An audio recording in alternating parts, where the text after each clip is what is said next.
Hello and welcome to the Retrosaurus podcast. My name's Dan. And I'm Retro Marky. Hi there. What have we got this week then, Mark?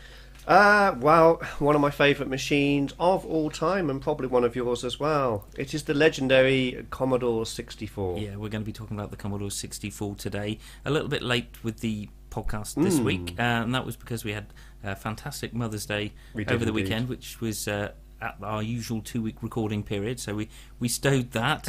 But yes, we're going to talk about mainly our memories of the Commodore 64 today. Yeah, I think today with Commodore 64, I mean, for me, this is up with the Conics for podcast episodes of. Instantly, that this, although it was just another 8-bit system, wasn't just another 8-bit system. It was special, something a bit different. So we were having a conversation about this earlier, and you told me actually the Commodore 64 was supposed to have been a business machine. Yeah.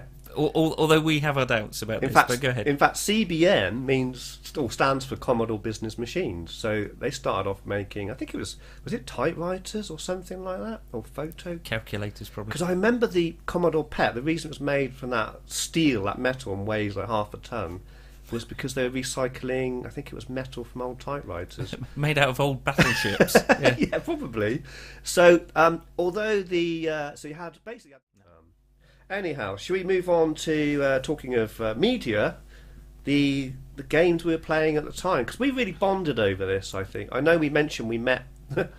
we met over the Acorn Electron in a sense.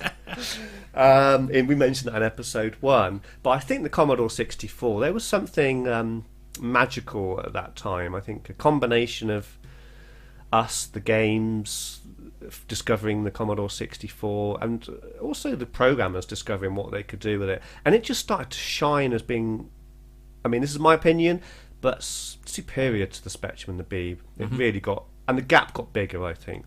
Yeah, I mean, it was a bit of a different beast to the Beeb, but I think the memory that I've got of it was there was a journey, and the story of the Commodore 64 was just how much can you get out of this box. Yeah. So it started off, again, this was something we were talking about earlier, the quality of the games didn't realise the potential in the machine, but very slowly the developers started understanding the tricks and the features properly, and the quality of the games kept on going up.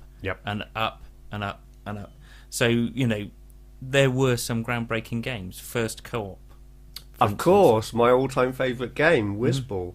Yeah, I'd like to actually mention, and if you remember, singing all the other versions, it's kind of a generic sci-fi... It's really hard to describe it, but it's got this subtle, atmospheric science fiction kind Je ne sais quoi. Je ne sais quoi, yeah.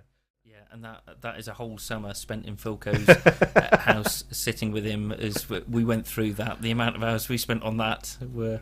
Whilst playing with his organ? that's not, actually, no. Not for this podcast. No, I don't think that is. We'll cut that out. Stunt car racer linking up two machines. We must put that in. That's a really... Can I just borrow your pen a sec then? Or will you remember? I will never remember. The memory of a goldfish.